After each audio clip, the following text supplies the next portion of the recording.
Perfect.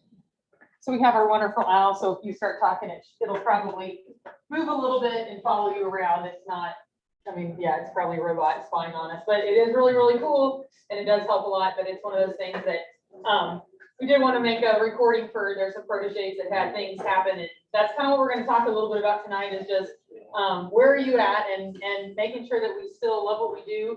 And we can do what it is that we truly love, which I know conversation wise, it may not be fruit sales that you truly love or mum sales or trying to get rodeo tickets or all of those things that are all the tasks that we try to check off every day. But when we really like sit back at the end of a day where something great has happened or the end of the week where you're just like, man, I'm really tired, but it's a good tired, not exhausted, not to the point of break, but just that good feeling that we have a lot of the time. That's what we want to try to stay in that good zone. And that's kind of what we're going to talk about tonight. So when we start coming up with fall seminar topics, that's really like a year out. And so typically bring it up at joint staff, and then MBATA has some input on it. The PD committee has input on it. So lots of different ideas. And so last year at this time, when we started that conversation, it was like, where are teachers at? Our teachers were exhausted and stressed and trying to get virtual and trying to get kids, and kids were in school and out of school and all over the place. And then everybody was out of school and just all of this turmoil the whole entire time.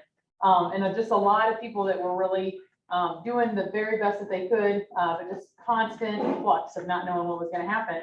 And as we kind of moved through that time, then we saw some people that like during the closure, they really never came back to work, right? They didn't go to SA visits and they didn't do much of anything. And they're kind of like, I'm going to use COVID as an excuse. It seemed like for a while. So it's like kind of one of those things that like some ag teachers need a real pep rally because they're really doing every single thing they can, working truly really, really hard. And other ag teachers may need a kind of kick in the pants because they need to get back into doing what it is that we do. And so somewhere in the middle is what we're going to aim for tonight. So I have several kind of quotes that I'm going to go through for just a few minutes, half an hour or so. And then Kellen's got some people lined up, I think, to share some thoughts, ideas, some things to help you guys either with lots of different things. Some of it may be teaching ideas, some of it may be things to help you. We've had everything from, I got a cleaning lady two nights a month to come in and clean my house, and that changed my life. And that was from a young female teacher, and then a maybe more experienced male teacher said, we did the same thing and it saved my marriage. And so it's like one of those things that that is something that we probably don't talk about much in ag education, but it was something that was totally changed their home life for the better. To having, meals, to having how they prioritize. So we've had lots of different ideas from across the state. I look forward to hearing what you guys have. So kind of to set the stage for that, thinking about where were you or where have you been? I kind of came up with some ideas about different, there we go, some different events. And so some of this I said not to be picking on Mr. D or anything, because I said that some of you guys may, it may have been, okay, maybe this time there will be. So if you remember where you were during this time, then you can share that. Okay, so the first one is, does anybody remember when John F. Kennedy was shot? Oh, come on, that's still the only one. Maybe you might be the only one to see.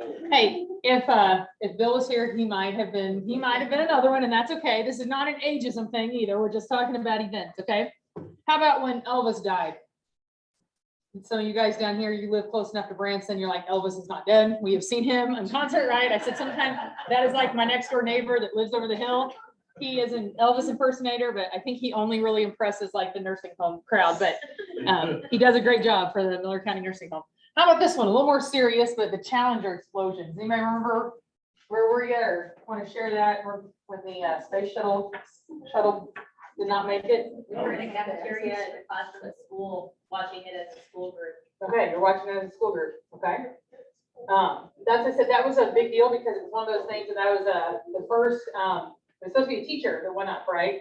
And one of those deals that I said, I remember I was in kindergarten and my kindergarten teacher, who was this super friendly, bubbly lady, was in the corner talking to the aide, and she was crying, and we're like, what happened, Miss Barry? And she's like, well, remember that teacher we were talking about that's supposed to go to space? Well, something happened and that's not going to happen now. She didn't tell us all the details, but I just remember being in that classroom and hearing that. And I said, I just got done reading a book called Think Again, and it was actually one chapter covered NASA and how there were very minimal things in both of the Challenger explosion and I can't remember now, the one that happened in 2000, that ended the space shuttle program, but they were both things that like people saw there were issues. This one was an O-ring, something that like is in your garden hose for crying out loud, and like it failed, and they knew there were problems with it, but they didn't choose to go back and rethink why is there a problem here. And so it was kind of interesting to look at that because we kind of had to rethink ag education during the middle of the pandemic. And so it was kind of a similar kind of thing. So something now, the next one, when O.J. Simpson was acquitted, that trial, or maybe you remember watching the white Bronco and like, why did we sit there and watch the white Bronco drive forever, right? But you and some of you guys are still like, we weren't born yet, Colleen. I know, we're gonna get there. But this was again, one of those that I remember, like all the TVs were out in the hallway and the whole crowd in there, just erupted whenever some people thought he was guilty, some people thought he wasn't guilty, and it was this whole big deal, right? It took, that was every night you were getting updates about this trial forever, okay? And then we just had this celebration, a couple Saturdays ago. Where were you when the world stopped turning, as the Alan Jackson song goes? So anybody want to share where you were when the Twin Towers fell? I was at Chadwick in the flashback time. I remember the teachers all getting together and the kids turned the TV on and watched it. You're watching it, right? Yeah. Yeah, anybody else? We did the same thing. Mhm. And then that night we had an area meeting in Lockwood and the gas prices jumped from like 1 something up to 5 something Yeah. before we left work. I was actually in an English 3 class at U of A, and we stopped and watched. Yeah. television. Yeah, everybody- Again, they wheeled the TV out in the Agate office, and that's where we watched. I was teaching at the time, the principal called up, told us to turn on our TV, so we had a connection problem, and said that we'd had an attack. And we took our classes down to the commons area in high school, and we were standing there watching when the second plane hit. That's what I said. I was heading into Columbia, and by the time I got my car parked and got to the ride in time that we watched on TV, and then they sent us home. They said, everybody go home. And I said, I remember sitting there, I was on the campus house steps right there off campus and called my mom because I'm like, I don't know. We don't know if our cell phones are going to work. We don't know what's going to happen, and called my mom, and I was just like, Mom, what are you going to do? And she was like, I don't know. My brother's 10 years younger than me, my youngest brother. And she said, every night he sees these things on the news, and I always tell him like, well, that'll never happen here. She's like, I won't be able to tell him that tonight, where every single thing about our lives changed. And so if you were old enough to remember that, it was definitely something that changed the way we travel, changed the way we view a lot of people, and just a lot more uncertainty in our world after that. Now then, for those of you who were born maybe 99, late 90s to 2000s, in that decade, in that era, 20 years, I was like, I don't know what happened. Like I graduated from college, got married, had a baby kind of thing. And so I'm like, I need to do you guys justice though, to see what happened during those times. It was really eventful. So of course I Google it and history.com comes up and it's a bunch of random stuff. So I came up with a few of my own. 2003, some of you guys, this is really sad. Sam, I know that might trigger you, that NSYNC disbanded and you were super, super, super sad, right? But it is something that happened. We all cried, right? Okay. This brought tears to other people too. You never know, tears of joy, tears of not. But Barack Obama was elected president. Somewhere in here also, there was the Boston Marathon bombing and some other additional, we were at war for most of this time. So that brought a lot of it. So there were things like Osama bin Laden was captured and different things that went through when we looked at there. So there were some of those kind of things, none of it positive. This is either the same pattern or better, doesn't matter, whatever your political belief is, right?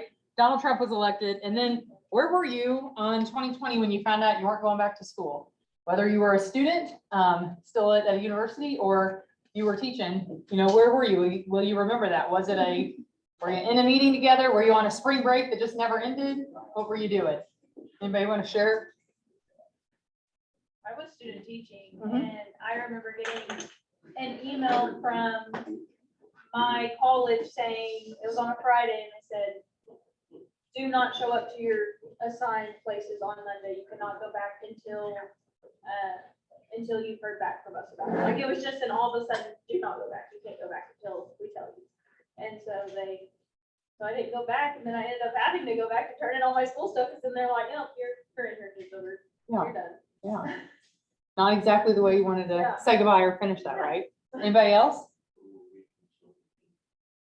I remember, Go ahead, go I ahead. remember snickering at the crop science teacher the day before. I was at the U of A. I was still in college, and they were talking about that they were going to be making plans to go virtual possibly. And I thought, no, that won't happen. The next day, we were virtual. Yeah, I was the same way. I said like a week before, Leon Bushdecker had called me and said, hey, this is happening, and do you think this would really like cancel state convention? And I was like, well, no, in order to cancel state convention, we'd have to like cancel all the classes in the zoo, the university would have to be closed, like, that's not gonna happen. And then it was a mere, days later. And even if it's something that maybe you just were on spring break and you never came back, for a lot of the time, like just not being able to have closure with your seniors maybe that year, or kids that moved away, you don't even have a clue what happened to them, all of those different things, and then the things that happen after that fact. So there were some of us that, we'll talk about maybe some of if there was any positives to the pandemic here in just a minute. But a lot of these things we remember where we were, we remember what happened, because all of this is somewhat, they were traumatic events. There were things that either, well, maybe not instinct, but you know what I mean? The rest of them are, for the most part, it might have been that traumatic for you. That's the funny thing about trauma. What is something that's traumatic to me may not be anything to you. We have a lot of conversations. So I have 3 boys, and we live on a beef cattle farm, and we raise border collie pups now. And they see a lot of death, right? It just happens with having animals. And so it's one of those things that they just talk about it like it's just something that happens. And those same kind of things, like just hearing their stories make some of their, because they go and they're like, yeah, we had a puppy drown yesterday, and the little girl's crying about it. And I'm like, you have to be more sensitive. Like, and they're like, well, it just happened. We shouldn't have had that water in there, and I'm like, I know, but you have to be, you can't just say those things, right? And so it's those kind of things that we really kind of have to visit and think about, where have we been, and then where do we want to kind of go with it. And during this time, a guy named Matthew Kelly put out this book. It's called Life is Messy. And I shared some of these quotes at summer conference with you guys. It's definitely something that I would recommend. But it is something that's like, we all have seen those shirts, or maybe have those shirts that say like, I'm fine, we're fine, everything's fine, right? And there's this tendency to just have this mask on all the time, even if it is like we're super stressed out with whatever's happening in our personal lives or in the classroom, or things that we can't control, and we're just trying to get it all done, but we want to just make sure we look like we have it all together. So I gotta sit in my car and be like, I'm great. When I walk in here, I'm gonna put on a smile because everything is good, right? I know that doesn't happen with you guys, but sometimes people struggle with that.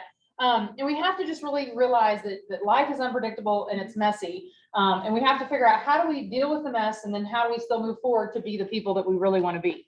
And so thinking about it, there's really 3 things I think we have to do to really figure out, like, how do we reflect from this, and how do we be better? How do we come back better and really be, not that it's going to take us 2 or 3 years to recover, but at the same time, you have to think about, what do you want for your future self? What is your future self going to thank you for today? So I talk about embrace the suck, because there are some things that just suck, and you have to move through it. You have to say, we're going to do this from now on, and we're going to keep moving. Then you have to say, I'm going to be a person that crosses the line. Things I know to be true of ag teachers. Ag teachers show up early, you get a whole lot done, you stay late, you give and you give and you give, all right? I know that to be true of ag teachers, but the only thing that, if we still want to have that legacy that we've had about the people who we are in the community, we have to decide. Each one of you has to decide, in the rooms across the state that we've been talking to, every single one of us have to decide, we're going to continue to be those people that don't just put in a ton of hours, but that make a positive difference in the things that we're doing each and every day. Because I know I've seen with my own eyes, I'm a product of ag education. And so we have to choose to continue to cross that line, whatever it is. And then finally, we have to have that attitude that we truly do love what we do, and that we get to do the things that we love on a regular basis. If we become these negative Nellies, or Eeyore is your spirit animal, as Dave Ramsey says, nobody's going to want to join the ranks, right? No one's going to want to be an ag teacher. And we have to really be careful about what is that we are, that we're sending out in the world. Okay. So just a couple more here. When we think about perspective, what is that perspective that you have right now? And it is one of those things. I said, Mr. D and I were talking on the way up here about his son's going to get married in a couple of weeks, and kind of almost laughing like he has no idea what's coming, right? And how he had offered to send him just said, hey, you can have this money if you just won't get married, like, just go somewhere else, right? And just do it and don't have the whole shebang. But it is really, really true. Like, you have no idea whether you're a first year teacher, even though you prepared and you have a degree most of the time, or you have content knowledge, you have all these things, you have people that are gonna help you, you still have no idea so much of the time, right? And our perspective changes as our life changes. But a lot of the time, when we're in the thick of the mess, all we see is that mess, right? And some of the time we can get this story playing in our head that it's always gonna be this way. I'm always gonna be so busy. I'm never gonna get to do this, right? I tell my sons all the time, be very careful with those words, always and never, because they're rarely ever true, right? Those are the things that we have to make sure. What is that perspective, especially when I'm in that mess? The other thing is when you're trying to really embrace that stuff and when things are not going well, maybe you have a new administrator and they don't understand it. They don't know where you're at. You were nice and comfortable with your other administrator, with the people that are there. And now this guy or this lady is really challenging you a lot. And it just becomes this thing of like, I don't know that I can keep doing this, right? It's only October, right? Tomorrow. And so it's one of those things that we have to keep perspective though. We're in the thick of those really, really busy seasons. Before August, when I was like looking at my September calendar, I could probably like work myself up into a panic attack, and I'm not someone who has panic attacks, but it's like just looking at it. Somebody said that I had it open and they're like, is this really your calendar? Are these places you're going? And I'm like, yeah. And they're like, how do you do that? Oh my gosh, I feel overwhelmed. I'm like, calm down. It's not even your calendar, right? But it is one of those things that if you look at all the things we have to do and you get so involved with it, where prospectively it's just like today we'll take care of today. And I'm going to do the work that I have to do today. I'm not going to think about all of September. I'm not going to think about all of October. I'm not going to think about all of National Convention right now. I'm going to be present and thinking about what it is. I'm not going to be on my phone focusing on something else that's there. I'm going to be focusing on the kids who are right here in front of me right now. And so we have to make sure we're keeping that perspective. As we do that, kind of when we have our own struggles, it's also something that we have to be willing to recognize that we've had struggles and somewhat share them. Not in like, hey, this is group therapy. We're all going to come and spew everything wrong with our lives right now. Again, we've established you guys have nothing wrong with your life, but I'm not always together. So it's one of those things that if we can say, like, we really truly have the courage to say, hey, I've been where you've been. This is really tough, right? I'm thinking about Michaela right now because my first teaching job was with two guys who'd been there forever. They had been teaching as long as I've been alive. I don't know if they're quite that old yet, but kind of that, right? Pretty close, right? Pretty close. And they were a very established program and all of those things. And there were just a lot of the time I'm like, you all just don't understand. And we talked about it where Mr. Haley's now a state representative. And so he was saying, oh yeah, you know, me and Mr. Biddle it was kind of like a marriage. I was like, a dysfunctional marriage. And I had to be their counselor for the first few years. Yeah, it was not positive. It was one of those things that I was in a totally different life stage than they were, right? And so much of the time, like they had young kids.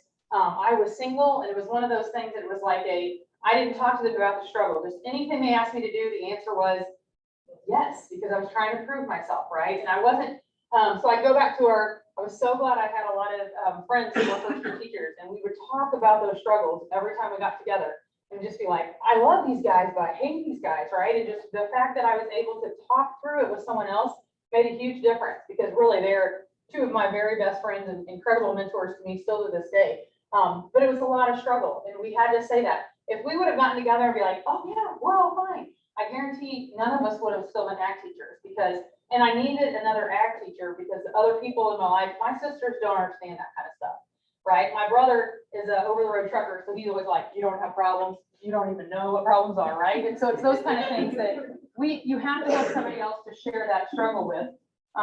And for those of us who've been there, you have to be willing to say, hey, it's gonna get better, right? Who thinks they're in like the hardest life stage right now? Anybody got a really hard life stage going on that you're willing to share? And tell me why. I have to take a breath every once in a while. Yes. I've got married, started teaching, having a kid, and moved all in last year. All last year. Yeah. That doesn't sound like much. Come on now. You got broad shoulders, right? It's a lot. Yeah. It's a lot. Yeah, but it can be, right? And we have to recognize some of those things, and especially because you have been teaching, right? And so it's one of those things that's like, now you have all these other pieces, right? Thank you very much for showing me that. Anybody else in a hard spot? Or anybody looking back on their life and saying, man, I was in a hard life stage. Now this has gotten easier or not.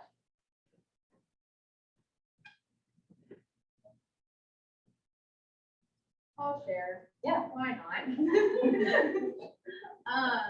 Well, so it's pretty not even really about teaching. Teaching's the breather part, Mhm. but I volunteer to live new things. And so I have Saturday a silent auction that I've been putting on for like over 100 items for this huge event. And then I'm, our like head cook lady is really sick, another lady is really sick, so now I'm having to do the food for like 500 people. Anyways, so I feel like I'm drowning, but it'll be fun. We're good. My God, baby cried a little yesterday. Yeah, and that's okay. That's okay. You've got a good mask on right there, right? No. And those are things, when is that event? Saturday. Saturday, okay. So and then it's some of the time I have to say, it's all gonna be over by Saturday. Yeah. That's all. When we got out of the car, I'm like, this is gonna be over in about 4 hours. No, just kidding. But it's one of those things. Some of the time, some places I go, I really do have to say that. What's that? I still gotta write back, that's true. That's why it's been 4 hours. But we have to have the courage to share those struggles because a lot of the time when we act like, oh, it's no big deal, and I'll pick on Matt Little because he's a likable guy and they're sick, he's not here anyway. But it's one of those things that there are times when he's like, oh, it wasn't that hard being an ag teacher. Like I had 3 kids. And I was like, let me talk to your wife, right? And his wife is a nurse practitioner at an OBGYN clinic. And so we were to the point that I never saw my doctor. She was always in emergency surgery. And I was like, Monica, can you just deliver this baby? She's like, legally, I cannot, right? But she is a tough lady. And so I said, you know, Matt always acts like it was no big deal. And he's like, oh, if he was really honest, the honest answer would be like so many times. I felt like we were hanging by a thread, right? Because their babies, their kids were bam, bam, bam. But when I knew him, his kids were in high school. And so he doesn't even remember what it was like when he was young and trying to have a new marriage. I said, we've got our maintenance man and his wife, she found out on her 40th birthday that she was pregnant. And she was just like freaking out a little bit. And she's like, I can't believe we're having a baby. Their daughters are junior and senior in high school. And so they had a baby over the summer. And I saw him the other day and I was like, hey, how's little Duncan doing? And he's like, oh my gosh, she's so good. And he's like, I don't know why. He's like, we're just like enjoying it. And he's like, it's just so much fun having a baby now. He's like, we thought it was gonna be so hard. And he's like, it's still hard, but man, it's just, I don't know why, but it's so much better. I would definitely say, maybe not wait till you're 40, but definitely wait till you're older and have these kids, right? And he's talking about that. So I was reflecting on that. And I'm like, yeah, because you're not trying to figure out like how to be married and how to get your career going and all of these things like, and they have like 2 live-in babysitters because their girls are older and they like to dress them up and do all these fun things, right? But it's one of those things that so much of the time we don't share those struggles. And then people are silently really, really having a hard time. And so we have to really talk about those things. A lot of the times within our ag ed circle, we talk more, look to the female side of it because females really haven't been in ag ed all that long. But really, I said the people who are really struggling, I'm really glad Isaac said that, are the young men that have been in it not very long. And like within those first 3 years or 5 years of teaching, they get married, they have babies, they have a farm, and they feel like, oh, this should just be easy. Everybody makes it look so easy. There has to be a problem with me. And really it's not. It's like you have a lot of responsibility and you're still trying to figure out all these relationships. So we have to have the courage to kind of share in that. The other thing that we do when we think about this is really thinking about like, it has to be me. It's like my mess is messier. I just don't have my crap together. And sometimes that is the deal, right? But most of the time we're all dealing with something and it isn't so that it's just that my mess is more shameful or my thing is still there. So we've had a couple of these shared. I've got like a little, I've got a sign-in sheet going around. I tell all of y'all, please sign that. And this is just a little like kind of reflection page. Don't feel like you have to fill it out. But if anything, you might want to write something down or you might want to make a paper airplane, whatever you want to do with it, it's fine. But one of the things when you think about like, where are you guys at right now? So is there anybody, thank you for sharing that.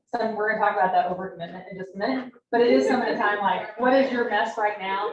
And why are you in it?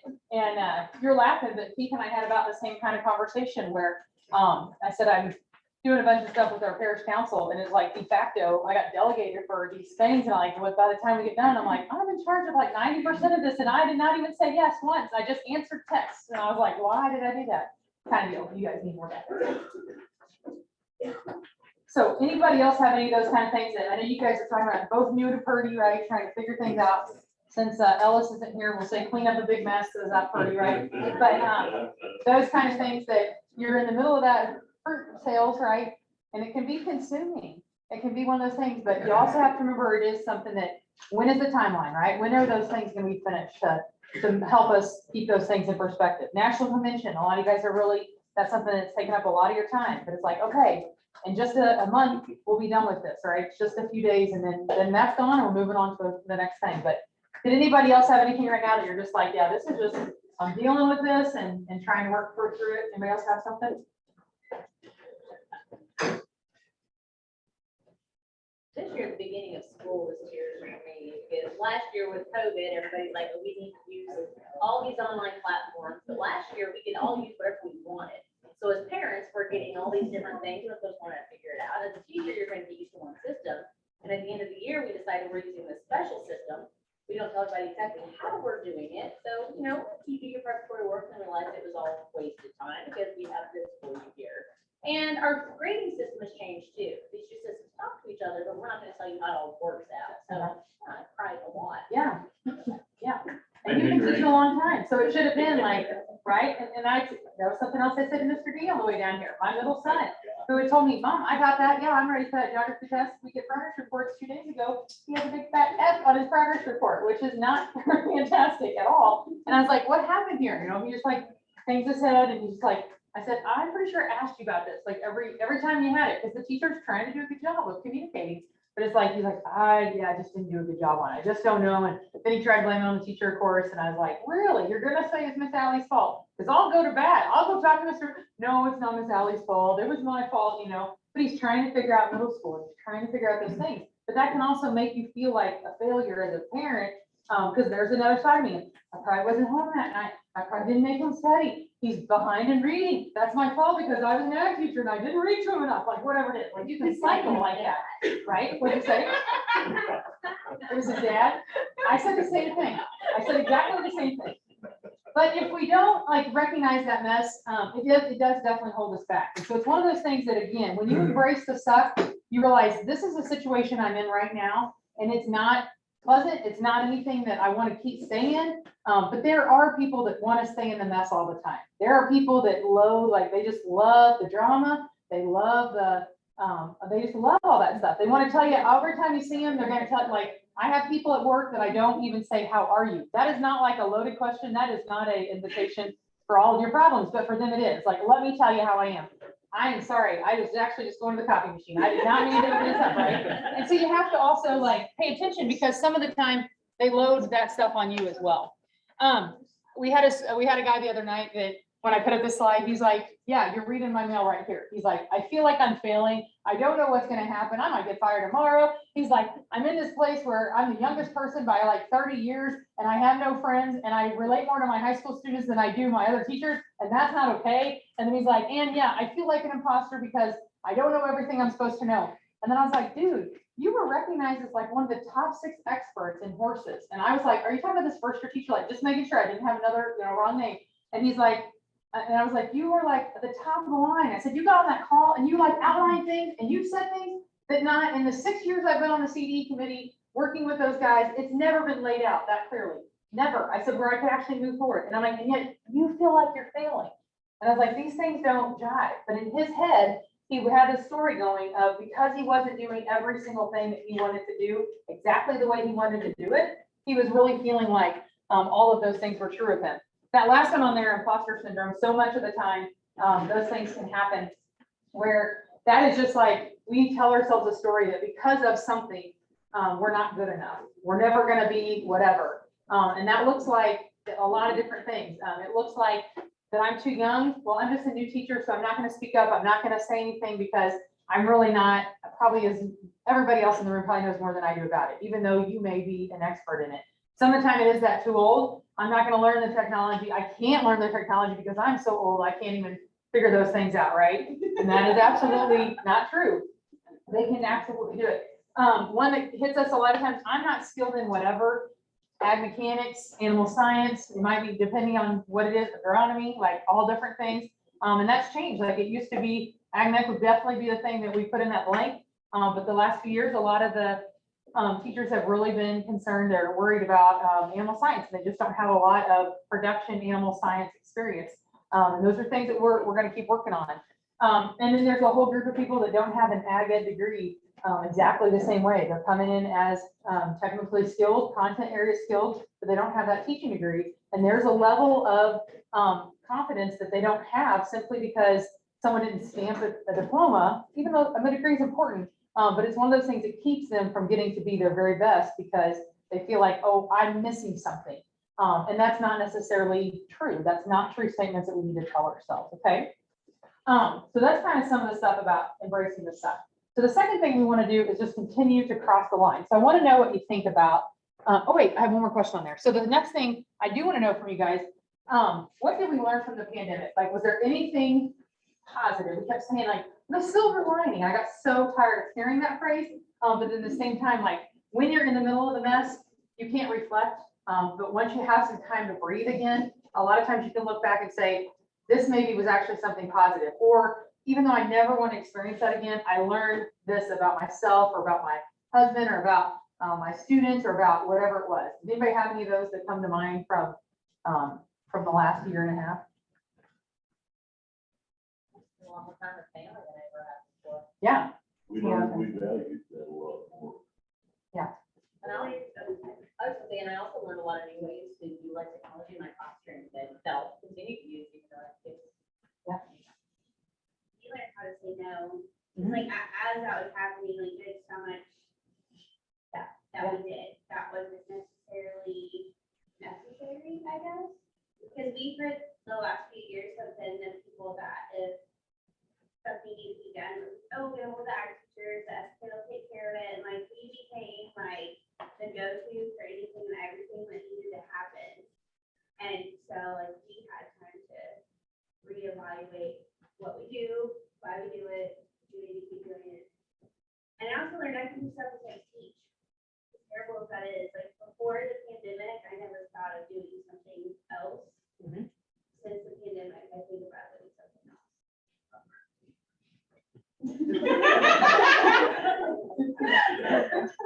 I do, yeah. My happy place is cattle, it's always been that way. I think that gives a person some perspective that don't take this so seriously. Like, obviously do a good job and try your best, but in the whole scheme of things, like I could fall over dead tomorrow and someone's gonna be in my room. Right. They're going to replace you, right? Yeah. Yeah. And that's a healthy perspective to have. The other side of that, Jennifer, that is sometimes there is that sometimes we're so scared to do anything different that we remain in the classroom well past the time when we should have. When the joy is gone, when the love of the teaching is gone, we don't anymore love what we do. I'm not saying that about you, but I make a joke usually with other teachers because I don't think it's necessarily true for ag teachers most of the time. Most of the time I say like one of the best things about teaching in Missouri is it has an incredible retirement system. I say one of the worst things for Missouri education is we have an incredible retirement system. And so people stay longer than they should, way longer just because they're vested in the retirement system, right? So I think there's times that we have to like do that check and say, do I still love what I'm doing? Or is it something else? I said this year that we had, I think it was 7, if Marie was here, she'd know for sure, but I think we had 11 reentries. 7 of those were women who had gone out, they'd had babies, they decided to stay home. And then once their babies are all in school, they're back in the classroom. And there's times that we like stop at that or like, oh, I can't believe they didn't have the mustard or whatever it is. It's like, you have to figure out what is the best thing for you, because if you're not happy in your life, you're not going to be good in your classroom. And that doesn't mean mass exodus for this group, but it is things that we always have to do that. The other thing that I think sometimes when we realize we could do a ton of different things, you are skilled in so many areas. Sometimes that makes you also better at your job because you're like, but I'm choosing to do this because this is where the big difference is made, right? I could do a whole lot of other things, but me and I make a difference in here in the classroom every day. And so I think those are both things that we should look at. Did anybody else have anything from the pandemic? I appreciate y'all sharing that a lot. Anything? We've heard a lot about that, that family time and just when everything's kind of stripped away, it really does make us question, right? And some of that was even kind of like Helen said, that you guys are all jumping ahead of my presentation here. That's okay, but it is one of those deals that when we really sit back to think about, like, do we take things way too seriously? Like, if we don't go to that practice contest, like, is that gonna be the end of the world? Or if we say no to this person, like, what's gonna happen? And we're so worried about either what people think or letting down whoever, the big bad wolf, whatever it is. You do have to take time to get some perspective. And even with ag education, I think we had a kind of a gut check of like, when the trips are gone, when all the carrots are gone, like, will kids sell food? Will kids buy jackets? Like, is ag education in the classroom enough to do what it is? And some of the time we learn, like, I really like, though, all the fun stuff. I love the leadership part of FFA. There's nothing wrong with that. But when we didn't have all those things, it kind of made us do a little bit of a question that's probably a positive thing that we need to do on a regular basis of just self-reflection. So the next thing then is, like, how do we keep crossing the line? When we think about comfort, I said I've heard from different sources that over just like the last few weeks about the United States, we are addicted to comfort. And one of the best examples I saw of this recently, so I rent a lot of cars. I rent them usually from Eldon because they have an enterprise there, and the guys know me really well because not a ton of people rent cars in Eldon. But Rico is my man. And so when I came down here in September, in July, they had that car shortage across the country. And my car was about this long. It was like a 2-door spec. I could turn around and touch the back seat. And I was like, Rico, what in the heck? Like, you were just joking me. He's like, Colleen, it's a Friday. This is all I have left. He's like, literally, my wife is coming to pick me up to go home tonight because I had no car to drive. And I'm like, okay. So then ever since then, he's been like, I'll make it up to you. I promise I'm gonna make it up to you. I know that car was horrible. I'll make it up to you. I was like, okay. So the other day, I was going up to Centralia and Bowling Green, had a car for 2 days. And he's like, all right, I'm calling in my chip here. He's like, I'll bring it around. I'm like, what is this gonna be? Because I figured it'd be a 2-door spec. But he brings around a Navigator, Lincoln Navigator. I know why Matthew McConaughey is the spokesperson for that car, because talk about comfort. It had like 8 different seat things and lumbar support, and you could adjust it a million ways, and it had like all this temperature control. My sons got to ride it to it in school. They thought they were like Nelly or something in the back window, like they're just thinking they're all so cool. And they're like, Mom, you got to keep this car. And I'm like, no, we have my product, this car. And then so that night in Centralia, they were actually registering for state convention. So we took a little break at 5 o'clock, and I'm like, I'm just wondering how much is my insurance gonna raise if I, hit a deer in this car? And I was like, yeah, $92,000 for like the vanilla version of that vehicle. I was like, I think, yeah, sometimes we can be addicted to comfort. And maybe you're not driving a car. Some of you guys, maybe you all have Lincoln Navigators. I don't know, but it's one of those things that it was just an example of how many times do we do everything we can to stay comfortable. And when we start doing that, I said, Mr. D, he ended his slideshow, his director slideshow with that picture of that little seed coming up out of the ground, right? And his thing, does anybody remember what the verse is, or the saying that goes along with that? What does it say? Oh, pop quiz. They were all sleeping, Mr. D. Yeah. Has to do with comfort. So the only place we grow, right? The only time we grow is when we get out of our comfort zone, right? How many of you guys had students do the creed this year, or going to have students do the creed? Okay. Why do we torture kids like that? Why do you do that to them? Why do you do it? Why do you make them learn it? It's fun. Watching this. Okay, for those of you who are not psychotic, why do you make them learn it? Because my act teachers tortured me. Yeah, because your act teachers, are you better for it? No, No, not at all. Not at all. no. Okay, anybody better for it? Does anybody, like when you learned the creed, maybe as a kid, was that the first time you had to get up in front of a group and really speak? Do you guys actually like go through the creed with them and talk to them about what this creed means and what are the words and all those kind of things?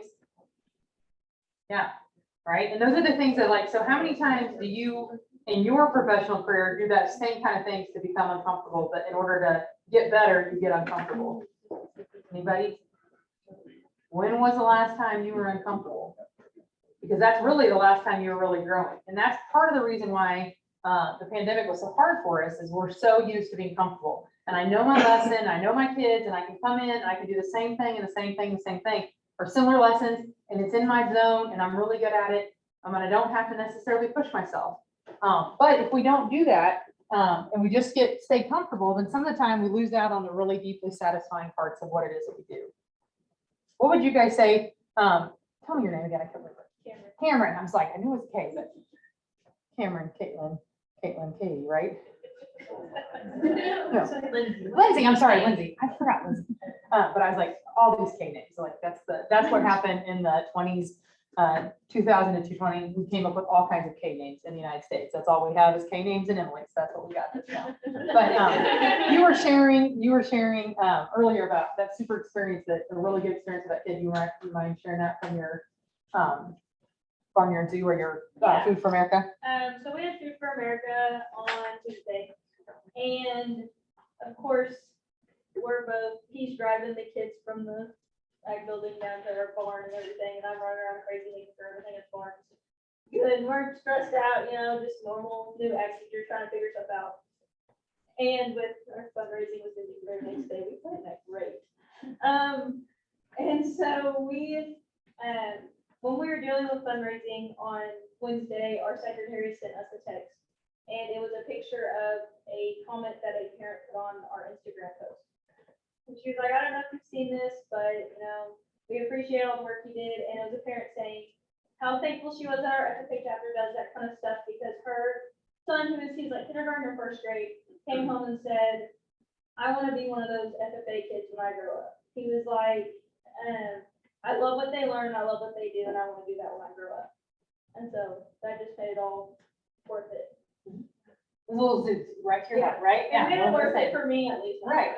Right. It makes you want to go back to like, okay, this 100%, right? Like, I can make it through, right? And that was one just from, like, I'm so glad you experienced that though, like really early in this year, because we need those things. Does anybody else have something that maybe it was really difficult, but in the end, you're like, man, this really made a difference in this kid? Anybody else have a story or a kid that came back and told them something, or some difference that you saw? Anybody have a story like that they want to share? I had a freshman this year say, thank you for making me do the degree. We do, first kid gets done, gets to whichever section they're in, gets a free jacket. He got that, and he said, that was the first time his parents had ever been proud of him. Big deal, isn't it? Yep. Yeah. Where, Mr. Sayer, Scott Stone was sharing with us that same kind of thing of that same, like, what? He just said I was proud. He was proud of me. Like, and you just don't realize how powerful those words are, right? And sometimes it's right immediate, and you get to hear that right when it happens. Sometimes it's years later. And I still work at Eldon. I do their after school program, administrator for that. And so in the summertime, any of you guys preschool or kindergarten parents right now? Okay, talk about the psychos. This is where they're at, okay? The preschool and kindergarten parents are in a whole nother road. I'm sure you guys are all mellow and you're just like, see you later, I love you, right? You don't ever be like, my kid. So I get to deal with a lot of those first time preschool, kindergarten. Most of the time I'm like, your child is fine. Would you please stop trying to get control of yourself? I'm gonna walk to the door now. That's what the first day of school is. But so this guy had called, he'd not left his number, had not left his name. His son's name was Jack, and he was super worried about Jack in kindergarten getting to our after school program. He wanted to talk to whoever was in charge of the program, and he called like 3 or 4 times. My secretary's like, oh, he just missed Jack's dad again. I'm like, what in the heck? Why doesn't Jack's dad leave his name? Like, no last name, so I couldn't look him up. And so finally, I'm in the office, and they're like, hey, this guy, I'm like, is it Jack's dad? And they're like, yeah, his son's name's Jack. Like, finally. So I walk down to the office, and as I'm like coming, I can see this guy, and he's turned backwards, and he looks like he probably works at mechanic shop or marina. I'm like, my kind of guy, we can communicate here. And so as I go in, I like go to shake his hand. I'm like, hi, I'm Colleen Abbott. And I get back here, and I'm like, oh, so we know each other. And there is one of my freshman and sophomore boys from my very first 2 years at Eldon. And then he's like, I was like, how are you, Jack's dad? And he's like, I'm good. He's like, are you really in charge of this after school program? Oh my gosh, I feel so much better. And I'm like, well, what are your questions? Because you called like 15 times. He's like, oh, if you're in charge, I really don't have any questions. He's just like, the deal is when he's with me, he stays after, and that has to happen the first day. When he's with his mom, he goes home, and I just gotta make sure he stays here the first day, because if he gets on the bus, no one's gonna go home. And I'm like, okay. And then I was like, wait, is Jack like you were when you were in high school? Because if so, like, Jack's not gonna make it in our program, He's like, no, he's a great kid. He's like, we were, and he said a bad word, and I was like, yes, that's exactly what you were when you were a student. He was not very good at all. And I said, they were, yeah, I learned a lot from that. I was like reflecting, I learned a lot. They made me a much better teacher.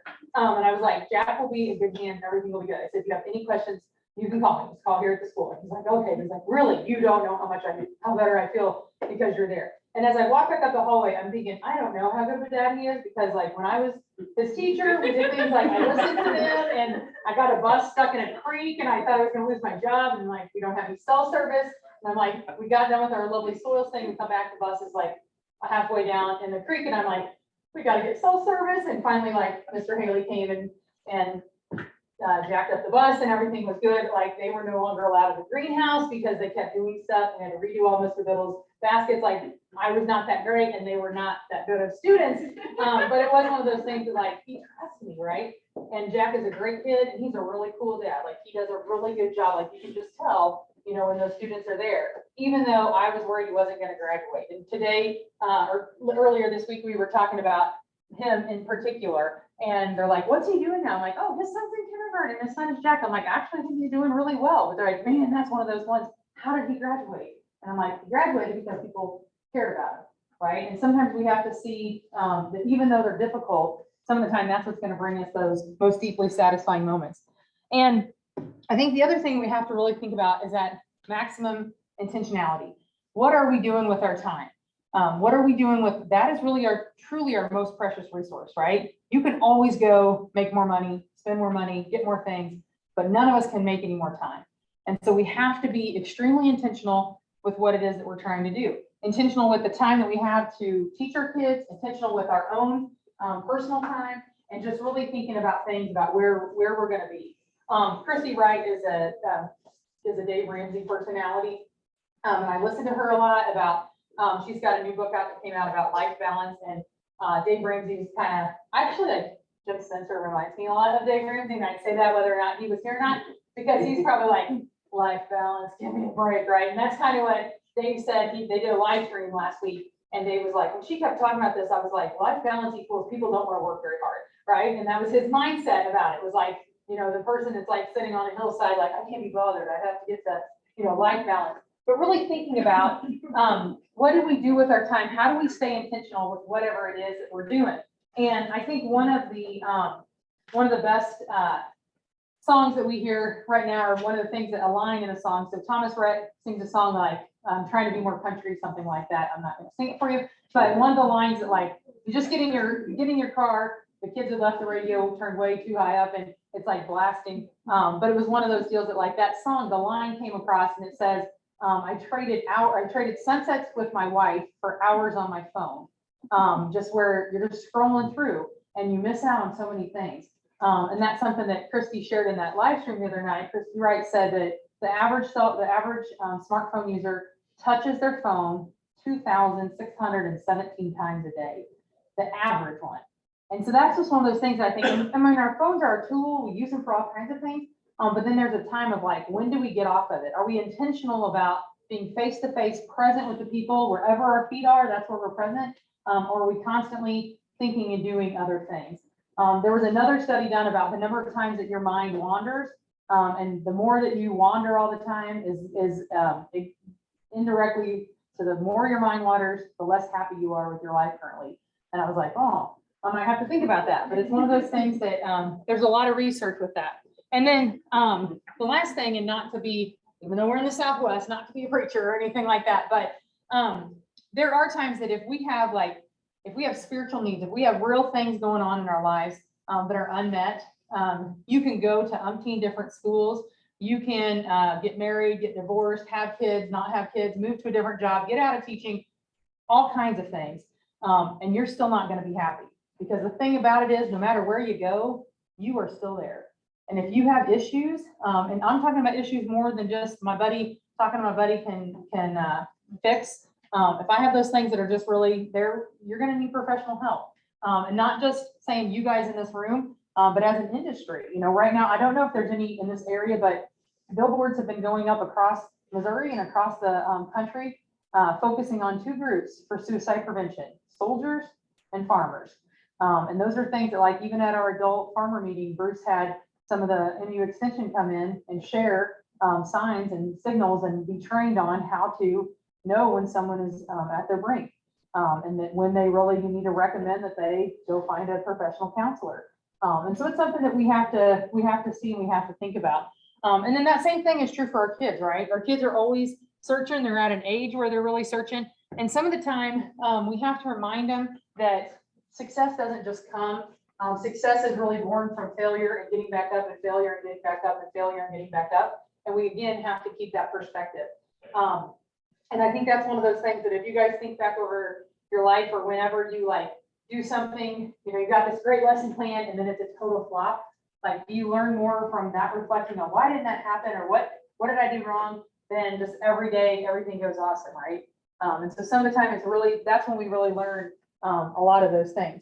And then finally, kind of in this session, we talk about that life balance, and if that's uncomfortable for you, then just being happier, if you want to say that instead. I think it's about doing the right things at the right time. There were a couple people the other night we were talking about at area 12, and some of them, you know, I said, Castile Edwards is sort of really talking about, you know, she was so worried. She's like, I'm president, but I don't think I'm gonna be there. If I'm gonna be there, I'm only gonna be there till 5.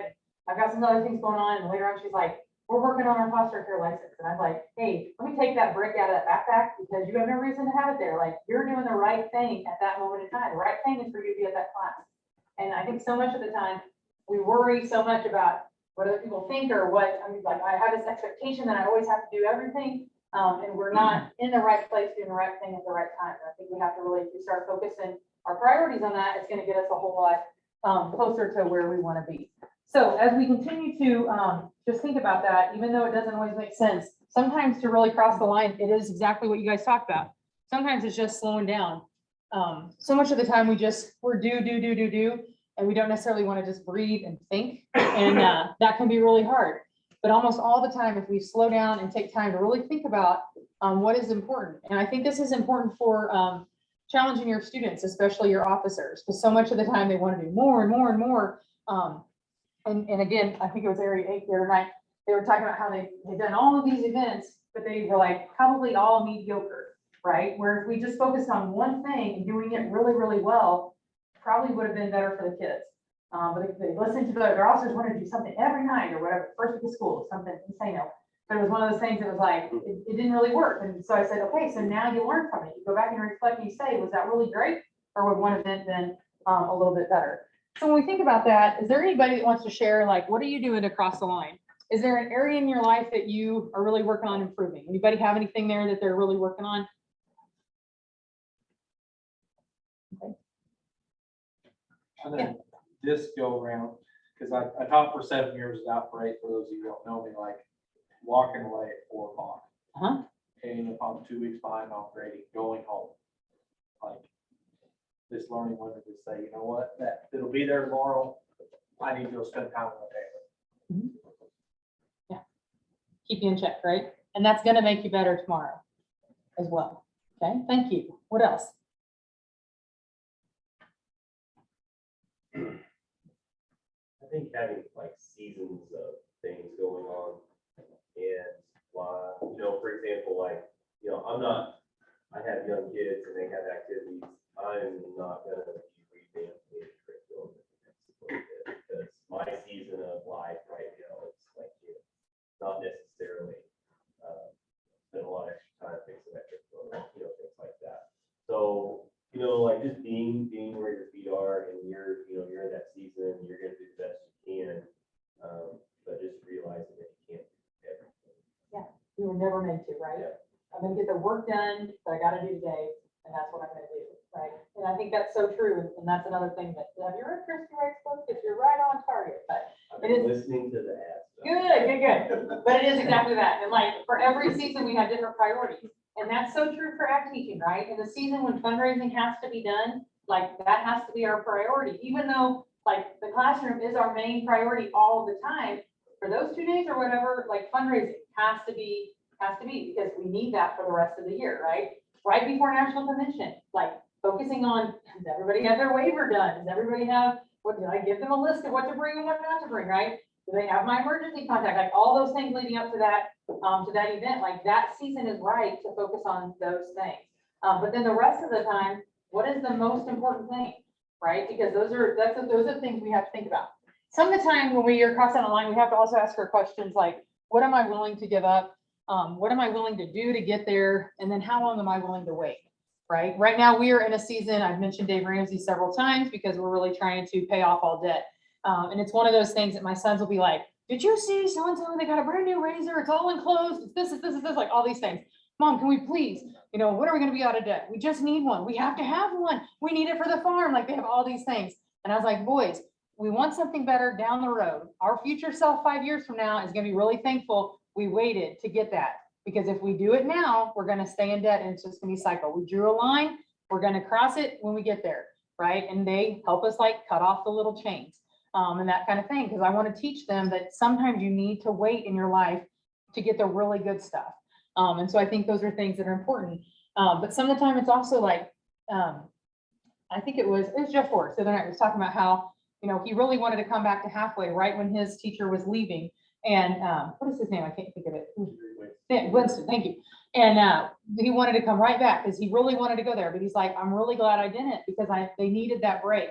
He's like, it would have been a disaster if I went in there right at that time because everybody was expecting, perfection that they saw from the teacher. He'd been there forever. And so those are things that sometimes we have to say, what am I willing to wait for today? The last thing then is just thinking about just continuing to do what you love. And really focusing on success, not as the, I'm not making any fun about Mount Vernon. They've got a lot of great plaques and that's a good thing. But it's not necessarily about that hardware, right? It's really about the progress. And if I ask you guys this question, so who's the best chapter in your district or in your area? We'll start with area.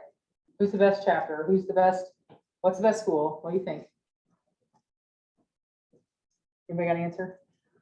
We should all think that, we're at. Neosho, everybody's thinking Neosho, is that what you're No, thinking? Okay, good. Like, you should think about as like going, like where you're at. Yeah. Have you seen their Think, teaching like, I'm partner? doing the best, like that's, You can think that, right, about yourself. Some of the time though, and especially in the United I don't States, always think that. you don't always think that, right? But I said, yeah, but there are times when like, I would come up here to Mount Vernon and be like, dude, I am jealous of a paint booth. Like I have no need for a paint booth now, but I'm like, dang, this is sweet, And I'm like, gas from the ceiling, like, man, like Christmas, like, dude, this is so awesome, right? And so much of the time, our success is based on what we don't have, or our lack of success is so much a comparison thing. And that will kill us no matter what area of our life we're talking about.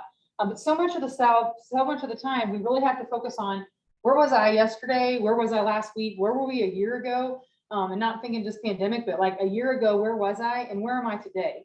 And so really when we're thinking about it, like only compare yourself to who you were yesterday, to who your kids were a week ago, that kind of thing. And then you'll really be able to measure how successful you're being.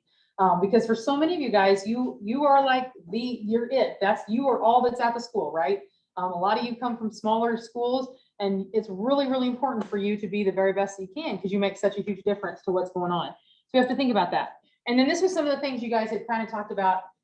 We have to think about that mindset. If we really love what we do, if we believe that little tagline from the Teach Ag campaign, we have to be positive and we have to put it in a mindset. When I was a student in college, I got to be the camp leadership director for a summer. And at one point in time, I was like, you know what? The worst place for a pre-service teacher to be is in that office at camp. Because what does that sound like? Oh man, we work 85 hours a week, right? Or whatever it is, like all these things, like, woe is me, I have a horrible job. Oh, you have a bad administrator, I have a bad administrator, right? And it becomes this like one upper of horrible stories kind of thing. It was not always a positive thing. And sometimes that's what we put out there to our people as well, right? Like we all have busy schedules, but I never want a kid to not come to me because they feel like I'm too busy for them. Right? Or that's not the most important thing on my agenda for that day. And that's one of those things that if I have to make sure that my mindset is in a positive spot. These may not resonate with you, but like some of the things I say on a regular basis, like I have enough time to get done things, the things done today that I need to get done today. I don't have to think about November and the meetings taking place in November. Today, I need to focus on what do I need to get done today? What 3 things am I going to do that's going to make me feel I'm very satisfied. I can go home at 4 o'clock and not feel like, oh, I didn't do anything accomplished, right? So it's really how we frame it and how we think about it. And that you have enough time is a limiting factor for me most times. So I have to reframe my mindset. And then you guys were talking about this too. So this is a line that kind of set me free. If I cannot say, I should not say no. If I should not say yes if I cannot say no, right? My father-in-law passed away in January of some COVID complications, and it definitely changed our life. We share a farm with him. He's somebody that the boys saw every single day, all of those kind of things. And not very long after that, it became a need. He was a major part of our community, of our church, all of those things. He's been sheriff for like 17 years and just been retired for a few years. And so people started to come like, oh, Colleen, I really think, Bill would want you to be on parish council, or, oh, I really think that, you need to step up in this place on our Republican committee, or whatever it was, and whichever party it might be. But it was one of those things that I didn't feel like I was like, oh, I had this guilt somewhat of like, yeah, he'd probably want me to say yes to that, right? He was really adamant that parish council like turned around because they were totally so scared of COVID. And he was like, we got to move forward. We got to think about the future of our parish. We got to think about our kids, like all these things that I heard him say, right? And so I said yes to those things, even though it was like with cement blocks on my feet, because I'm like, I don't have time for this. This is not the season of my life when I really need to be doing this. But it was almost like I've been guilted into saying yes. And so we want to be careful when those things happen. And I was telling Mr. D on the way down, and I'm like, I am also going to be very bad. I was like, now I know what to say the next time, because I'm not going to allow that to be, a part of that narrative. So if you cannot say no, then you should not say yes. Another thing that happens and reasons why we overcommit is we're just trying to prove something.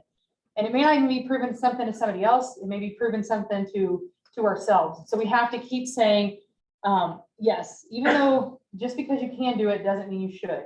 And because you are, most of the time, you are natural leaders, tons of times, ACT teachers are charismatic, parliamentary procedure, so you're de facto leader of everything, right? But it is one of those things that so much of the time, just because you can do it, should you do it? And exactly what Jennifer was talking about earlier, with the same thing is true from your ag kids, right? Just because you are like physical labor does not mean that you should be the group that's called every time that tables and chairs need to be set out, right? And even in like a small, like when I was at Tuscumbia, we were a new chapter and I wanted to prove we were there for the community whenever they needed us. But about year 5, I was like, you know what? If my students aren't getting any other like exposure to different people, or there's nothing else there, I think we're gonna have to say no, because I don't think it's a new experience for them. And we have plenty of community service hours. And that was hard to do because they were so used to coming to us, Usually I'd throw one of my friends under the bus, be like, ask the FBLA or whatever it was. And so, but it is those things that just because you can't do it doesn't mean you should. And so like stepping back to really ask yourself that question, am I really being called to do that? So in the end, that last thing that kind of sums it up again, is thinking about the perspective and where are you at? Because if we don't keep a positive perspective, eventually we really lose hope in things.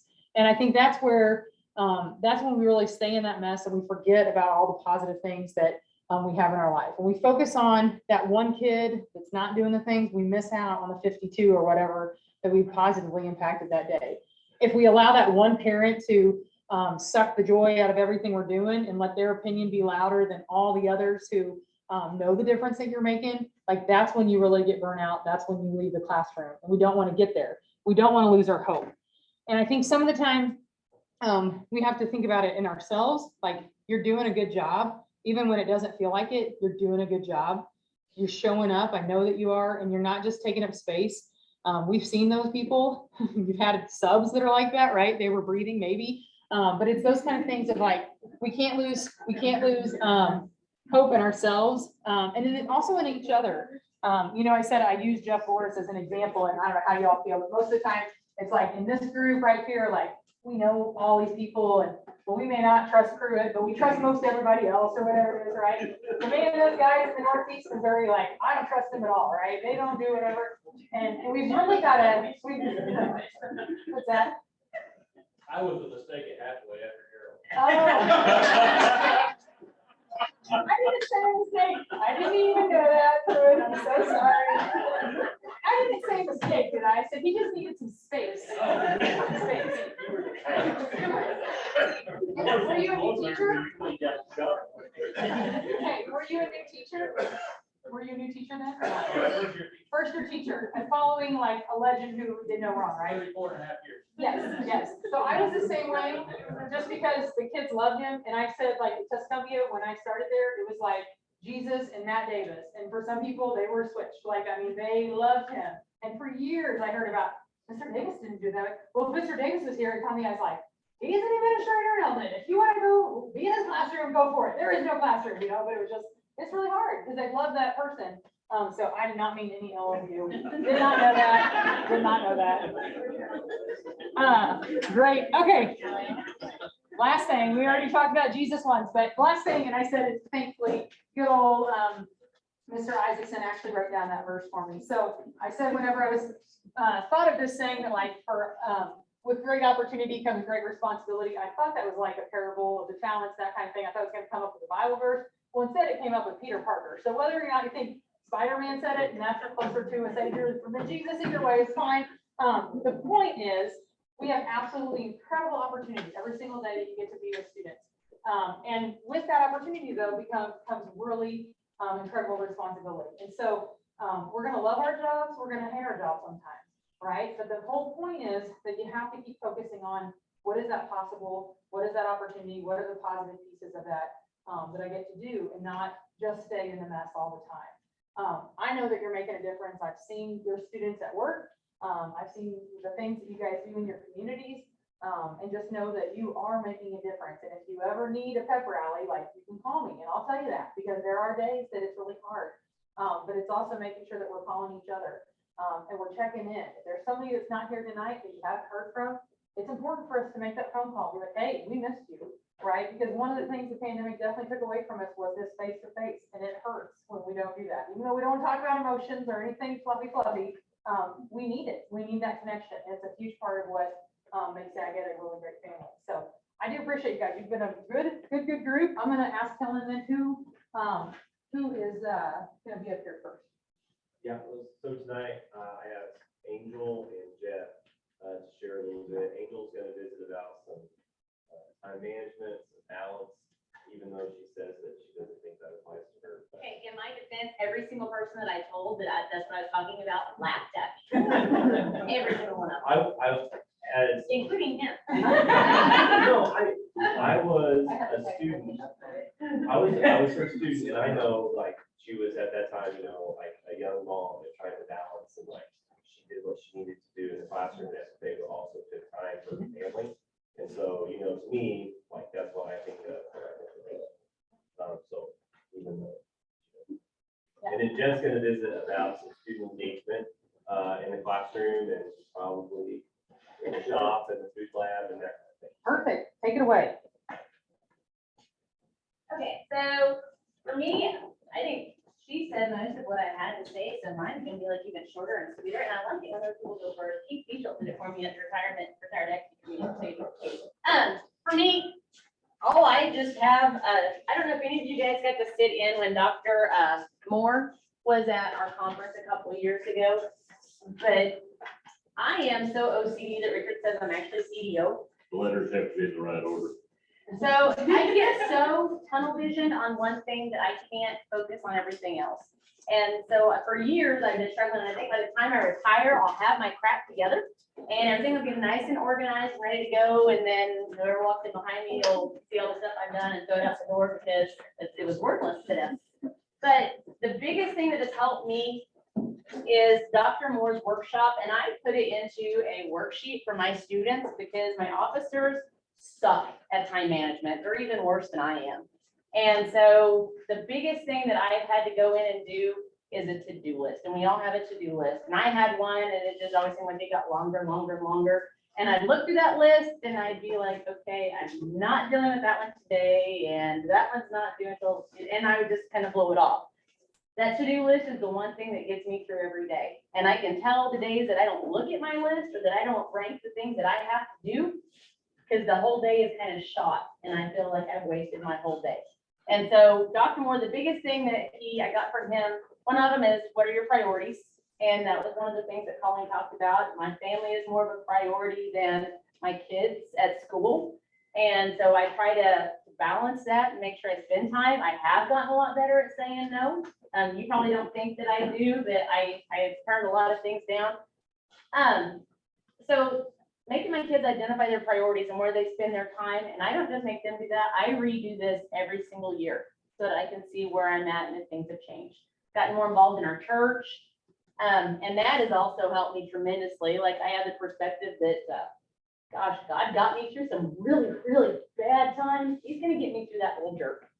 Okay, tomorrow I'm gonna be sitting and looking back and thinking, oh, I made it through this. And so one way or another, I'm getting through this mess. I'm either getting through it and I'm gonna come out, I'm gonna think about it in 10 years and I'm gonna laugh, or I die and go to heaven. So either way, I'm good, right? So for me, that's my perspective, and that's helped me a lot. Daily, I do a to-do list and I rank them like Dr. Moore did. I have A, things that have to be done today, or ideally should be done today. And then on B, things are coming up pretty close, and then C, things is sometime before I die, we're gonna like go out and we're gonna fix that flower bed or whatever it is. And then I rank them 1, 2, 3, all the way down to 54, if that's where it goes. And then I, honest to God, I stick to that. And as something else comes up, I add it to my to-do list and I mark it, put it wherever it needs to go in that list, as far as 1, 2, 3, or 4. And that in the last 2 years, have I not changed a lot? The stress level around our house is a whole lot. And a lot of you guys, especially you older guys, have been teaching a while, probably make fun of me when I say this, but, and maybe not, but I know that a lot of times when we start getting to this point in our career, we've about been PD'd out. You know, it's always professional development here, and we're going to this and service and that service. But I really try to make sure I pull something from all of them that I go to, and I focus on the ones that I really need. Like, and I try not to go to the ones that I don't need. The organization for me, I know that that is a weakness of mine. So all the organization things that I can go to, I do, and they help me. There are some of them that I've taken, and just a simple thing like having a list of every kid in the class is like a check sheet, and every kid turned this in, and I can look down that list and it's good, or I can hand it to a kid to do. I don't have to do everything in my classroom. My kids know when they walk in my room, every week we change it. This kid does attendance, this kid reads the announcements, this kid goes out and sells pop in the shop, these kids go and take care of the animals, and I'm gonna sit back and do what I need to do to get ready for the classroom. And that has helped a lot, a whole lot. And so I will say, take advantage of some of those workshops. One of the best ones that I do, and it's bi-yearly, is the Germinate workshop. And it sounds like it is only for people in plant science, and it is not. They break it up. It's an online virtual workshop. I'm gonna give them a little plug here because it has helped me a lot. You have access to it your entire life. You never lose it. And it is people from all across the country that have come in and ag ed, and they either focus on classroom stuff, FFA stuff, or, and it's not SAE, I don't think, but there are 3 different areas that they categorize them into. And you go to the ones that you want to, you have complete access to it, and in every single one of them, there's a takeaway. So if I saw something and I've taken some organization things away, I download their thing, I convert it to me, and I've got it. And I lie. I don't lie. That's bad. I steal everything that I can. And there's no sense in me redoing it. And that's basically what it's been through the day. So, and I don't have it all together. I don't have it anywhere else together. But, and I will say too that I've learned that I clean my desk every night before I leave. And that's something I just started in the last year or so. They've been making fun of her. I've never seen your desk clean, but. And then when we start fruit cells, 'cause I would always start good, and I'd be like, okay, I have my crap together, it's good. And then you have fruit cells, and then you have barn warming, so everything that's on your desk, you shove in a box and put it under the desk so people don't see it. And it all kind of pile up, but no, I someone, in one way or another, I deal with everything on my office desk every single day.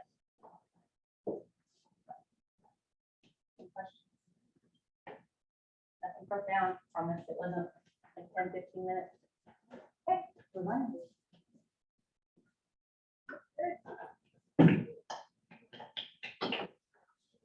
Let's thank Angel.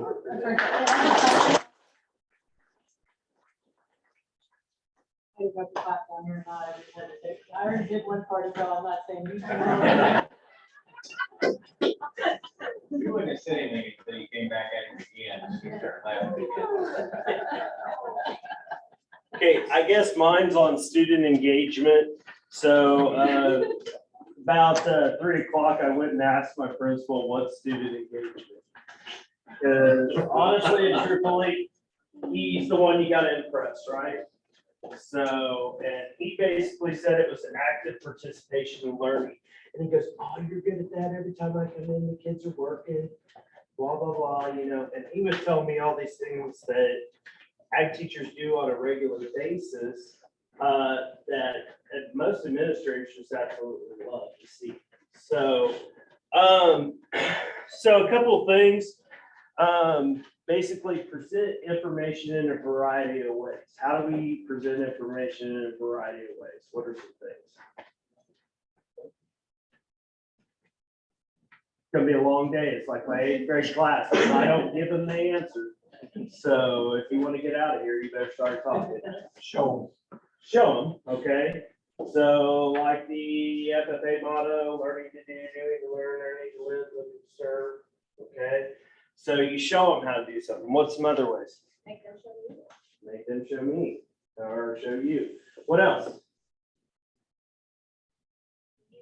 Problem-based learning. Yeah, problem-based learning. So favorite takeaway this week is one of my girls in my 8th grade class says, what if my box turns into a triangle? So you're just like, well, that's not the definition of a box, is it? And, all right.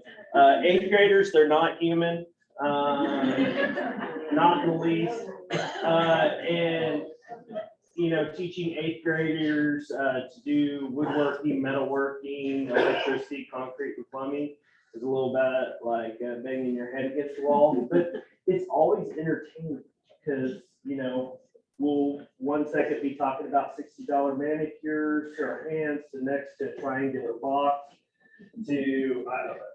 But anyway, what are some other ways we can present information? Pandemic, we all got better at online based presentation. This year we went to Google Chromebook, which is supposed to last all day long. That is, if the kids actually charge their Chromebooks before. And we don't actually supply power strips or anywhere at the school. So we've got really cool paperweights at Circoxie most days. What's really nice is when they give them all one-to-one, that we don't have the hardware, the bandwidth, they handle everyone at the computer at the same time. Yeah, so like the first week of school, you know, we're all rocking out and someone cut a fiber optic line somewhere and we were out of internet and no teacher had anything planned. Hard copy, so kids are running down the halls, you know, and it was entertaining. I'm sitting here just plugging along in class and these kids are showing up, hey, we don't have anything to do, can we go hang out in the shop? No, get back. 3 o'clock, well, they sent us this way, so, but anyway, so what, you know, if we show things in a variety of ways, okay, you're gonna engage the students. You may not engage all students with one way, but you're gonna engage them in a different way. Another one is work on activities that allow students to use higher order thinking skills. What are some ways we do that? Don't give them the answers. Oh, no. So yesterday, this, I probably shouldn't tell on myself, but I yelled so loud in one of my classes that all the teachers in our wing shut the doors simultaneously. You heard click, click, click, click, click. Because I was like, I am not giving you the answer. I'm the teacher. I want to hear the answer from you. I mean, I threw a little fit. So someone said Dwayne Kaiser. But anyway, then I got the answers from them. So they started thinking about it and it wasn't rocket science. It was safety on some tools, but that's it. What are some other ways that we do higher order thinking?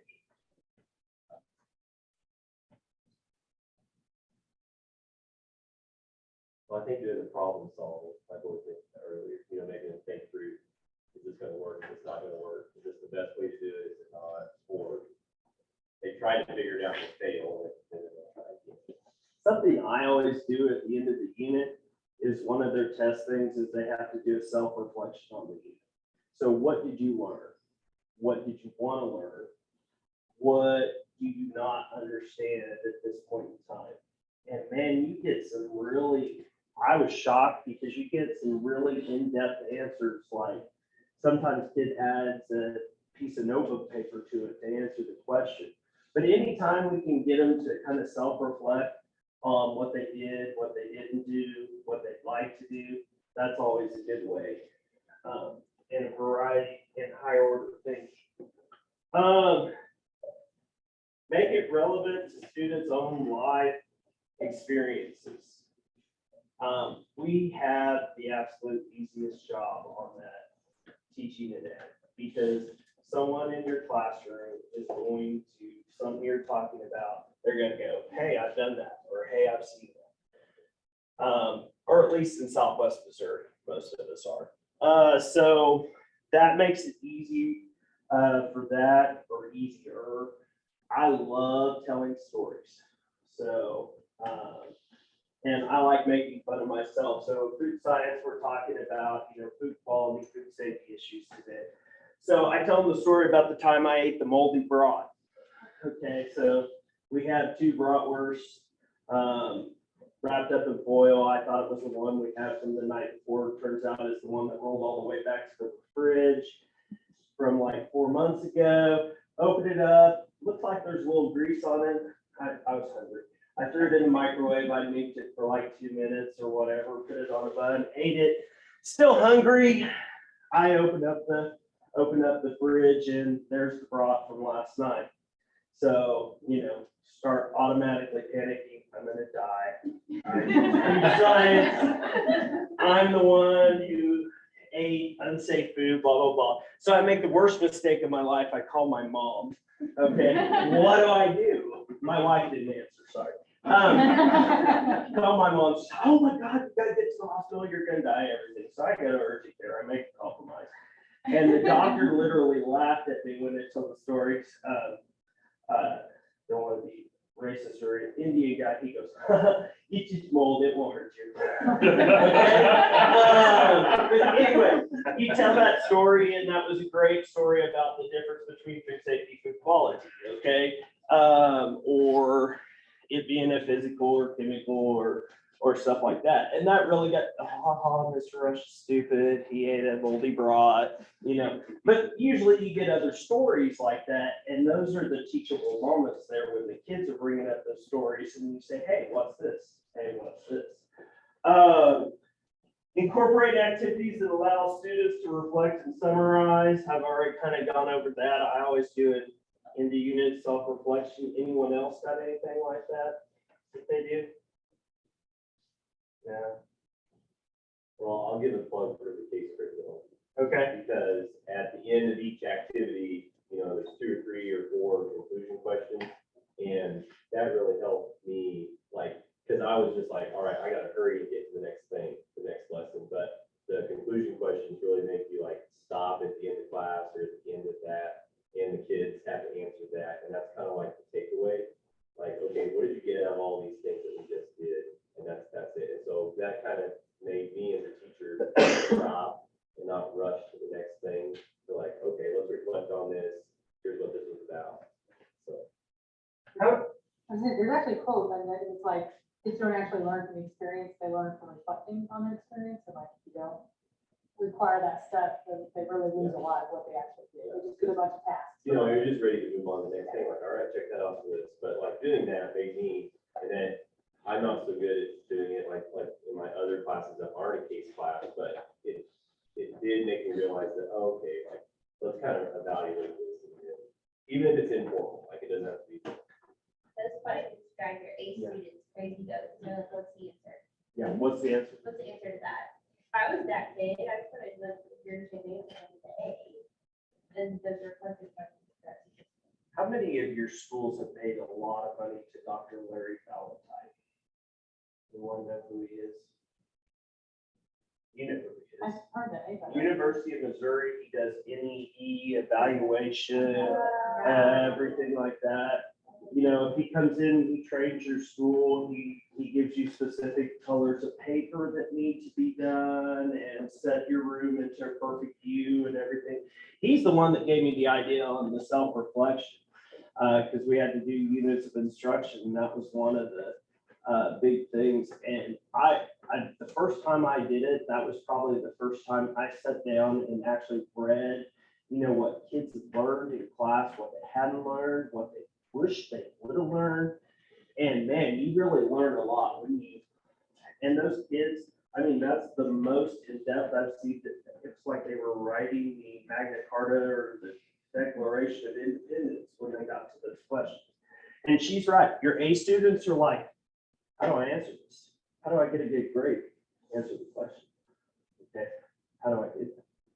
You know, so it gives you a little bit One of the of. things Matt Pritchard shared the other night, I don't think I'll step in anything on this one, but he talked about how he was, he does that at the end of each unit. Like, he may have the PowerPoints from way back when PowerPoint was created and he changed everything to PowerPoint, but then at the end of every unit, what went well, what do I need to update, what story did a kid tell that I need to mention, you know, and does that same kind of reflection.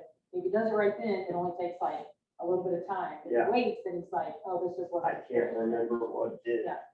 What's funny is I remember doing an observation at Fairgrove and ironing away, making a PowerPoint right before class. So I guess that's when PowerPoint came around.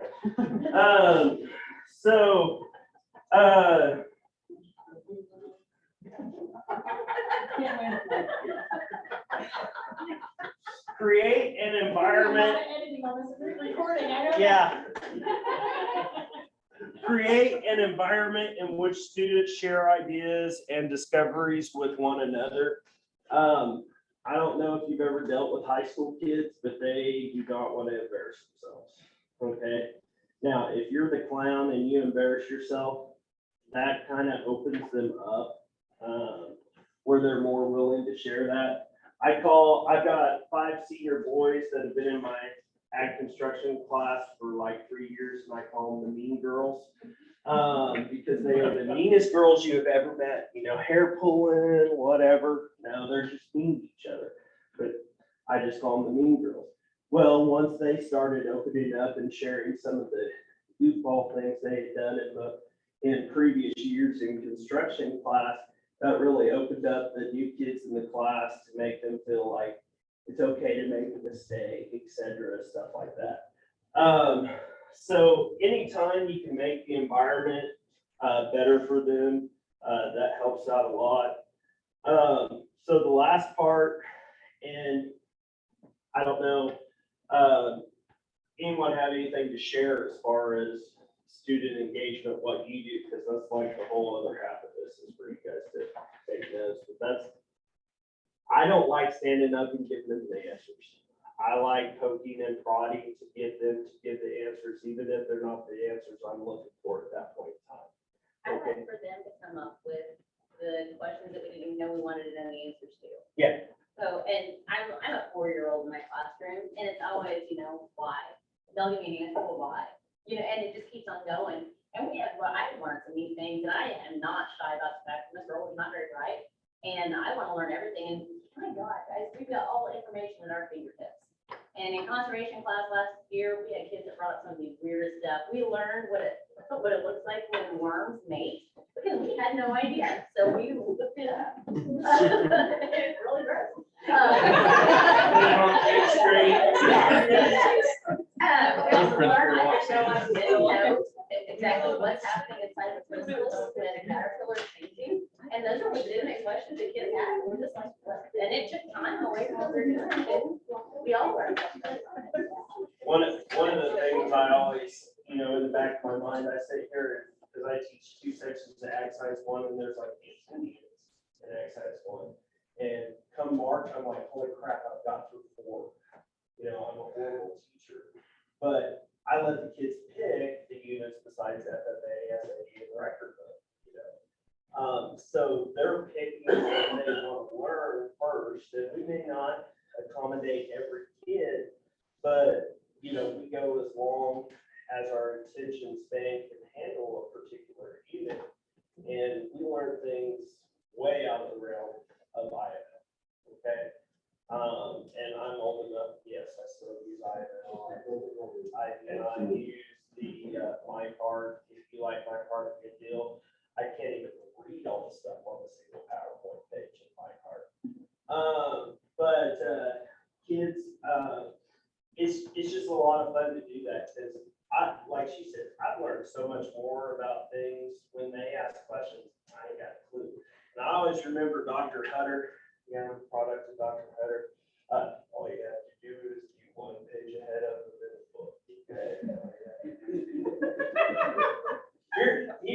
still says that, doesn't he?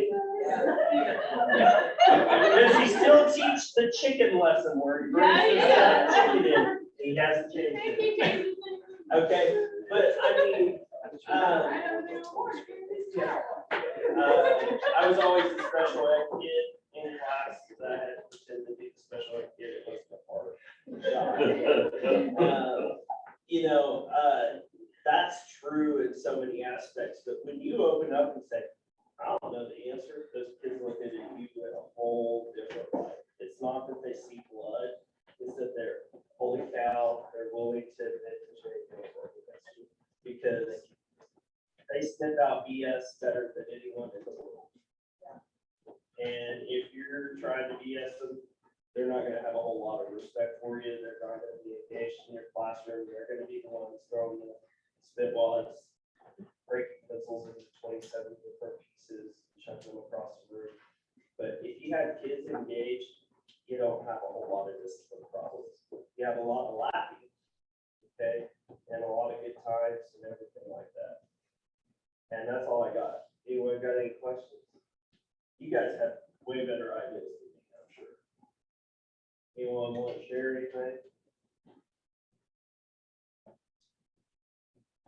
So when I taught Bennet County, I was split between two different schools. So I was a semester at Water Robin and a semester at Anderson. So when I got over to Anderson, I had to go and kind of cover the basics again, like within 2 weeks of the previous teacher, because we had really different teaching styles. So basically what I did was I had to throw a whole bunch of different topics up on the board, and I had the kids vote on, all right, what do you guys want to actually talk about?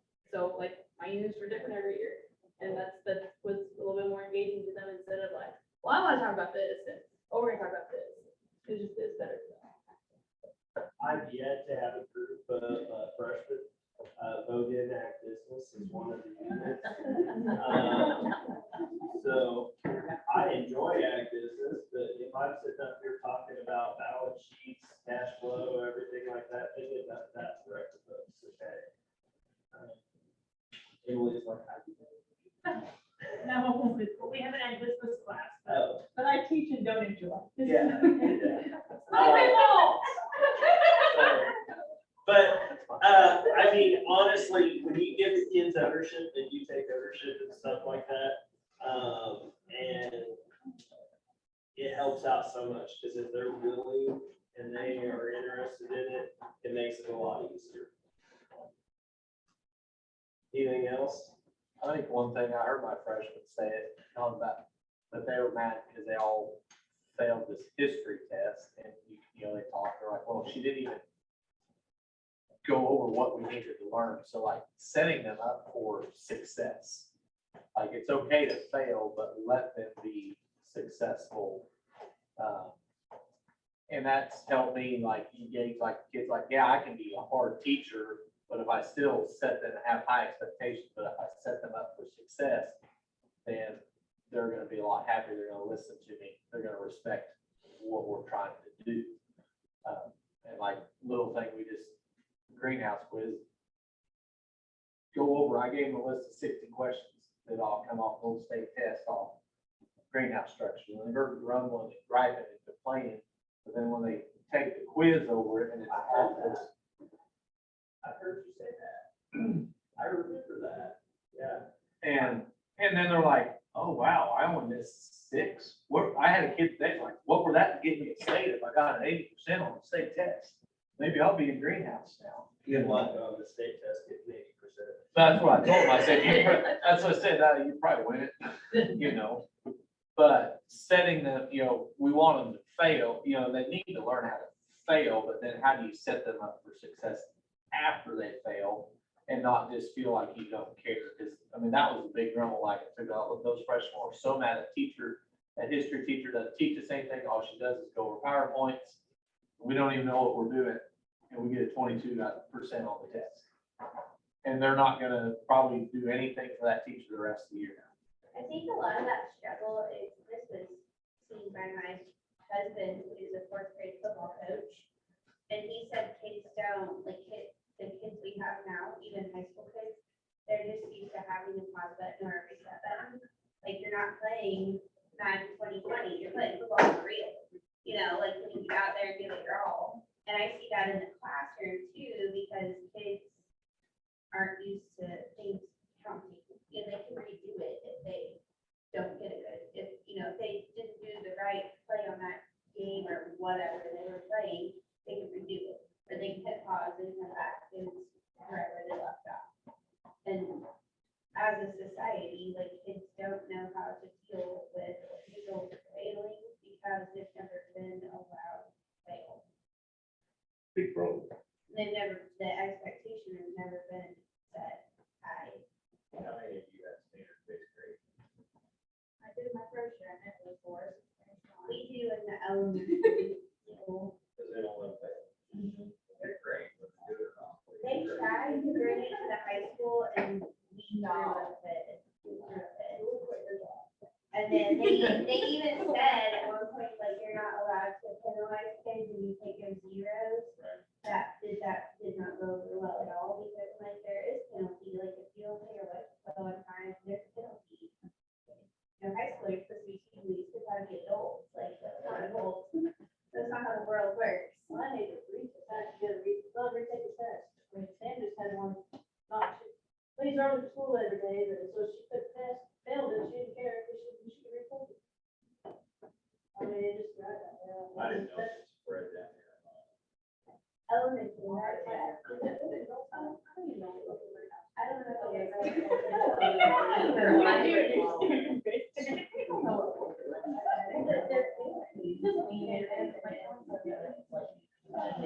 Well, thank you guys very much, those of you guys who shared, and, I'm gonna stop this recording, so you got any other last thoughts, or I got. Final questions? one more thing.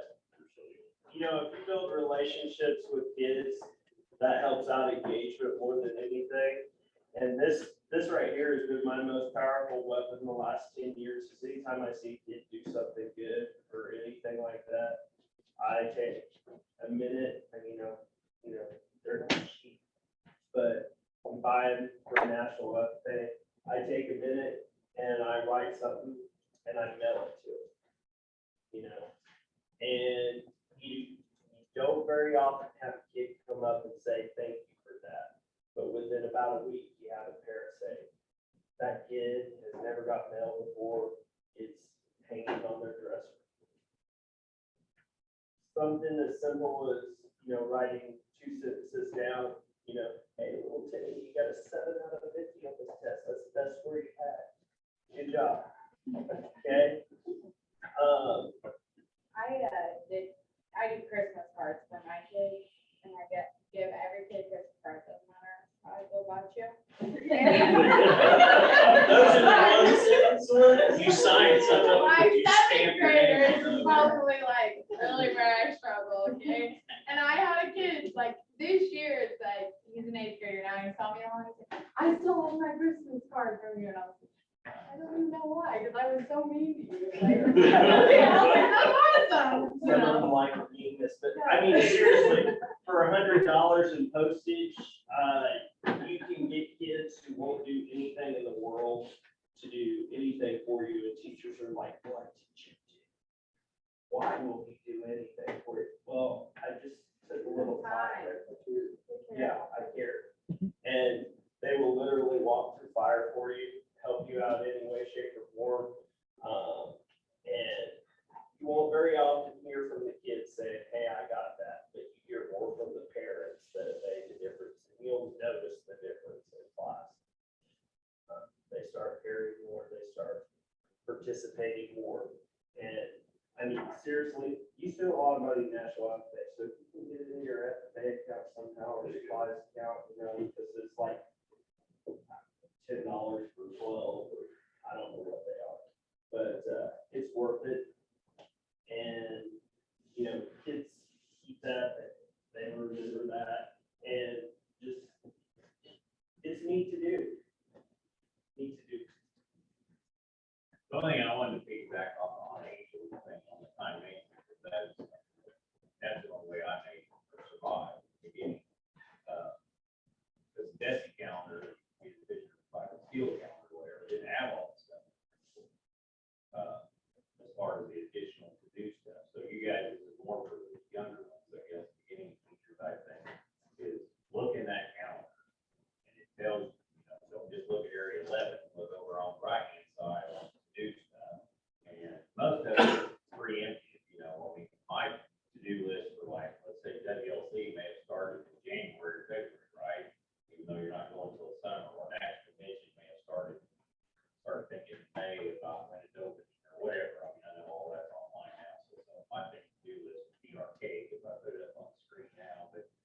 basically got the same one like Angel said, but until they started, I mean, used to, you had to go look for all that stuff, you know, on the internet, yes. So, I mean, that would be the best place for you guys to start, to develop those things that Angel's talked about, and I looked at her hand out there briefly. You know, on just from a professional standpoint, if you get those in line, then guess what, you're gonna probably start doing that at home too personally, or doing that type of stuff, but that being said, yes, calendar's great, but it still help me to have it pulled out of there, you know, and add that in there. If I need to move it up to the month before for my own personal, because of what my job is, what activities we have at home or at school, then, you know, do that, so it's on the radar, even if it carries on and you keep moving it to the bottom, because you know you have some more time, it gets it in your eyeball instead of just opening up like tomorrow's October, it's like, oh crap, I should have been doing that already. So that'd be a good place for you guys to start anyway. Those things to do for this. Just a suggestion on that. It shouldn't change. Did I say that? Hopefully our dates don't change and requirements don't change as much this year, right? The most up-to-date version is on the web. Yeah. Only some dates wherever we need to. American Beauty is not due in November now. What's that? American Beauty is not due in November. There was. I know.